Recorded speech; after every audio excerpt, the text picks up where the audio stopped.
So in this video, I'll be breaking step by step how to trade on MetaTrader 5 using your iPhone device. When you get to your device app, download the MetaTrader 5, then you will see the app appearing like this. So all you need to do is click on open. So when you click on open, you get a welcome message to MetaTrader 5 where you can accept the message. So when you accept, then you'll be requested to open a demo account. If you want to learn how to open a demo account, then you can check this video that I've made here to see how you can open a demo account. Now, I need to let you know that you can either open a demo account with MetaQuotes Limited, which is the software company that produced the MetaTrader 5. You can open one with them just with this open a demo account button here. But you need to understand that MetaQuotes is not a broker. So it's always best to open an account with a broker that you will be trading your live account with. And you can check out my recommended broker down in the description below or using the link in my bio. So I'm going to cancel this and then come to this place to enter the broker name and search for the broker. So when you enter here, you can type the broker name. So I'm using FX Pro. So you will see FX Pro Financial Service Limited. So when I click on it, then you can log in to an existing account here. So when you type in the account number, you can put the password. When that is done, you click on done. All right, so the account has been logged in and you can see the balance right here. So we're going to start with our quote tab. So when we come to this quote tab right here, you will see all the quotes that you have here. These are the instruments that you want to trade. So like this is CAD CHF, which is Canadian dollar versus CHF. And this is the bid price, while this is the ask price. Now, if you want to add any other instrument that you want to trade, which is not here, all you need to do is come to this search bar where you have enter symbol for search. So you click on it, you will see the folder where you can select more instruments. So when I click on that, I'll see the Forex major and I'll see the Forex minor. So if I click on this Forex major, you will see the ones that have been added already with the blue buttons. Then these are the ones that have not been added, which I can still add. So if I click on this, it will be added. So as I'm clicking on it, they will all be added. They've all been added to the folder. So I can go back to the Forex. Okay, then I can come to the Forex minor, then select any other minor currency pairs that I want to add. Like say I want to add AUD card. Can click on it and add. So that is just how you add anyone that you want to add. Then when you're done, you can click back to the Forex. Now you can still go back to the search bar if you want to search for other instrument. Let's say I want to add futures. So if I click on these futures, maybe on energy, then let's say I want to add a US oil, that will be added. So that is how you can just add. So we can go back. Let's say you want to add indices or maybe commodities. Click on commodities. Then you can select whatever you want to add here and add. Also, let's say I want to add the wheat for May. So that is added. Then I can return back under indices. So I want to add major indices. So there you can see US 500, US 100, which is NASDAQ. So maybe I add that. This is just how you add anything that you want to add, okay? If you're done with that, you can get back to the search bar. There you can add things like cryptos or metals. So let's go to metal. So I want to trade gold. So I'll just come to gold, spot gold, and then return back here if I want to add cryptos. So maybe I want to add a Bitcoin and add Bitcoin or any other crypto that I want to add. You can add them. The list is all down here. So when I click on Ethereum, that is added. Now, when you're done with that, just click this cancel here. So when you click here, you will see all the things that we've added. So the last thing we added was Ethereum and Bitcoin. So they are all here. Our quote has been populated. So the next thing you may have need of is this pencil button, which is to edit or modify this quote area. So when you click on this point, you can select any of these instruments, either to delete them or to rearrange them or to do whatever. So let's say I want to remove this from my quotes. Card CHF, I want to remove it from my quotes. So when I select it, I would have the option to delete it. So I can delete it right here. Okay, so that is gone. So let's say I want to delete another one, card JPY. So I can also delete it. Then with these three horizontal lines by the side of each of these currency pairs, you can rearrange these currency pairs. So let's say I want to take my gold to the top, so I can just drag it up. So when I just click on those lines and drag it up, gold comes first now. So let's say I want to bring my Bitcoin up again. Maybe that is one of the most frequently traded instruments that I trade. So I can also click there and drag it up. So I can bring it just below gold. So here we have gold and Bitcoin. So when you're done with that, all you need to do is just click this arrow button to the back. So with that, gold is now on top and Bitcoin is now below, and Euro USD is now following. So that is how you can rearrange your quotes. Okay, what you're seeing here is the advanced view mode, where you have the bid price, the ask price, the lowest price reached today, and the highest price reached today. This is showing you the spread of this instrument, or this showing the spread of the instrument, while this is showing you the exact time of the market right now. Okay, and this is telling you the appreciation when you have positive number here with blue percentage figure here is telling you that there is an appreciation within the day from the opening price to the point it is right now. When you're seeing a negative red percentage figure here is telling you that there is a depreciation in that instrument from the opening of that day to the current time that we are. Then if you want to change it to a simple view where you just see the bid and the ask price, then just click on this point. So in this simple view mode, just have the symbols here, then you have the bid price here, and you have the ask price here. Then this is the percentage appreciation or depreciation for the day. So that is what you have on these simple view mode. So whichever way you want it, you can always use either the simple view mode or the advanced view mode. So to return to the advanced view mode, just come to this button here, this menu here.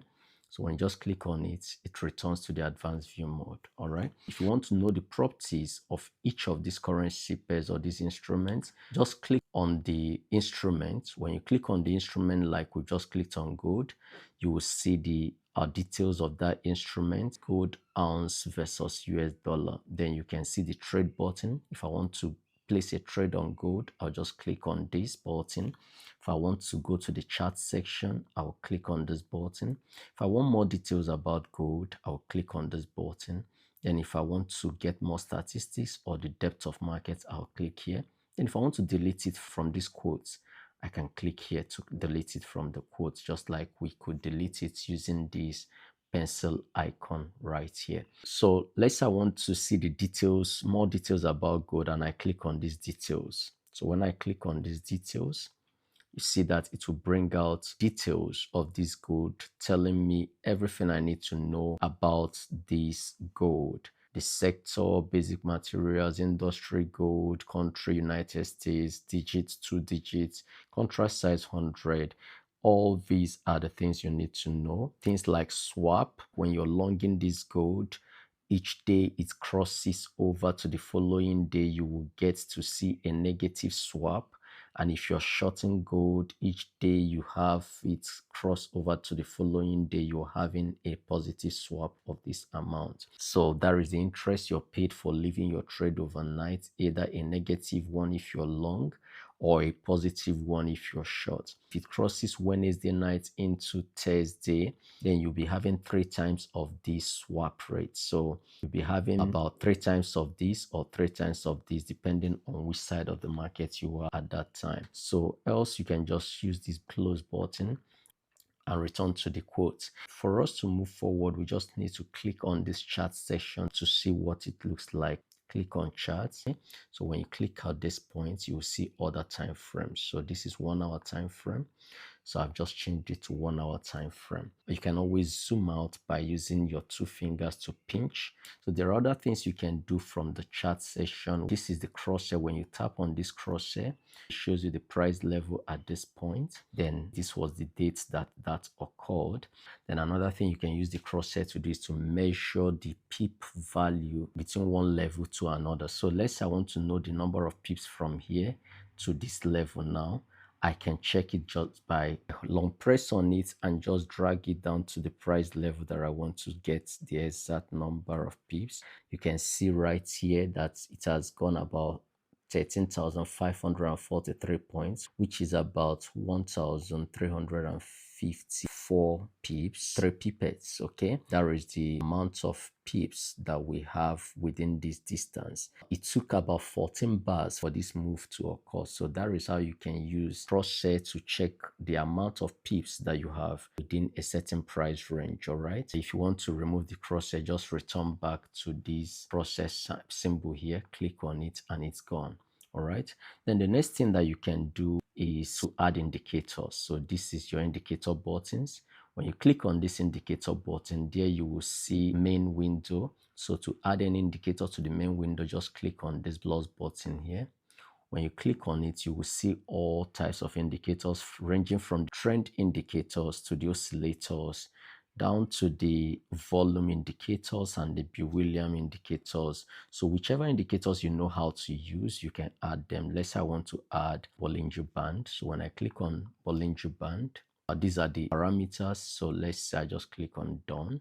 So you have your Bollinger Band right here on your charts. So let's say I want to add an oscillator. Then I can just come to this F button here, that is indicator button, click on it, come to this plus button. Then let's say I want to add average true range. When I click on average true range, then click done. So you can see the average true range here. It is an oscillator. But if you want to resize the chart window, you can resize the chart window from here. Okay, so by resizing it, I can make this second window smaller. Okay, so that the main chart window will be bigger, or I can also make it bigger and make the other one smaller. But I think it makes more sense to make the second indicator window smaller while this other one is bigger. You can see that this one is now smaller while this is bigger. All right, so that is how you can resize each of these chart windows. Okay, then if you want to delete any of these indicator tabs, you can just return back to this indicator button here, click on it, then come to edit. So I'll click on this edit. Let's say I want to remove this, I'll just click on this point, then see delete. I will delete it. So that indicator is out of the window. I can also click on this and delete. So now when we return to our chart, we do not have any other indicator right here. Okay, so the next tab we have here is this tab, object tab, where we select an object with which we can mark our chart. So when we click on that, there you can see the most popular objects that are used, your vertical line, your horizontal line, your trend line, and all other ones. They are all here. Let's say I want to add a horizontal line, maybe to mark out my resistance and support. So I can pick it and say I want to mark out this support zone here. I'll just click it right here. You see that it is marked. You can change the color with this. Let's say I want it to be green or blue. You can select blue. So I've selected blue. So right here we have the horizontal line which we've added to serve as our support here. If I want to duplicate this horizontal line, I can just click on it. So you can copy. I can just move that duplicate maybe to any other point I want. If you want to remove these horizontal lines, all you need to do, just long press on it, you will see delete, then click delete, then that is gone. So we're done with the chart section. So to take a trade, you can use this pending order button, or you can use this instant execution button. So from this pending order button, when you click on it, you have your buy limit, which shows you that you want to buy at a lower price, lower than the current market price. So you can use a buy limit to set a pending order. But if you want to set an instant execution, you can just come to this button here, this arrow button, click on it, then select instant execution, select your lot size here.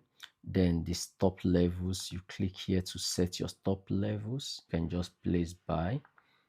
So you see that the order has been bought right here, and you can see your stop loss level right here, and you can see your take profit level is at this point. Okay, so that is exactly how you set your order. If you want pending orders, you click on this point, then you can use buy limits. You have sell limits here, and you have buy stop here, and sell stop and buy stop limit, they are all limits order types. Then another order type you can use is just this instant execution button right here. When you click on it, there you can just see your buy or sell button instantly here.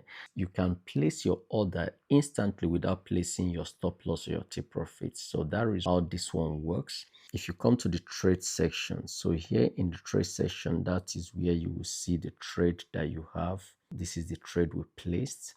Okay, so when you tap on it, you can see the option to either close it or modify the position. So if I want to close it, when I click on this close position, the order will be closed instantly. Then if I want to modify it, if I click on this modify, there I can change either the stop loss level or the take profit level. So when I'm done, I can just click modify.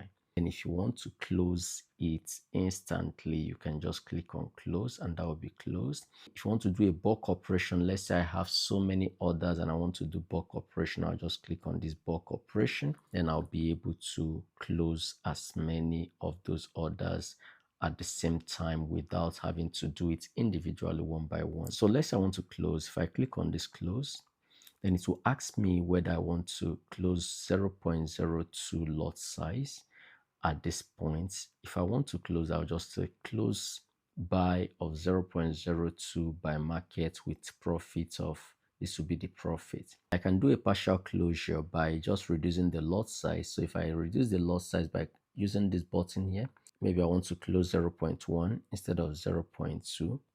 So that would be a partial closure. Click on close. I've just closed 0.1. Initially, I was having 0.02. So I was having 0.02. I've just closed partially, closed half of it, and now I am left with 0.01 instead of the 0.02 that we began with. All right. So if you want to still close this last one, just click close button and then close. So that is also closed. So right now we don't have any other trade here at this point. So when you come to the history section, there you will see the initial balance. This was the opening balance here. You will see details of every positions you've had here. Thank you for watching, and do have a great day.